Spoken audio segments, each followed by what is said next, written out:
Welcome to Knowledge Park. In last video we have studied about structuralism and its theory.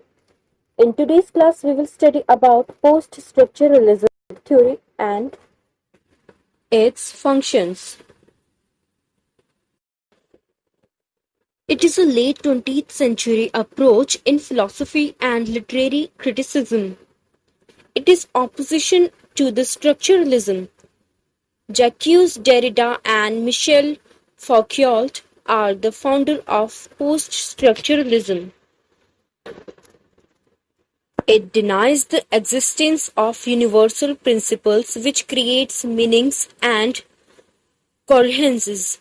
It rejects the theory of Ferdinand de Saussure of signifier and signified. It examines the other sources of meanings, example reader culture, norms, and other literature, etc. Here, readers replace the author. It is simultaneously rejection of structuralism. Here is no meaning and sign of stable. There is nothing outside the text.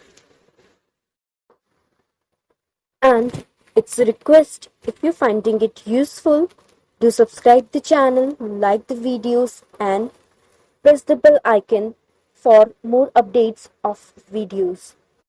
Also share the video and support the channel Knowledge Park. Thank you.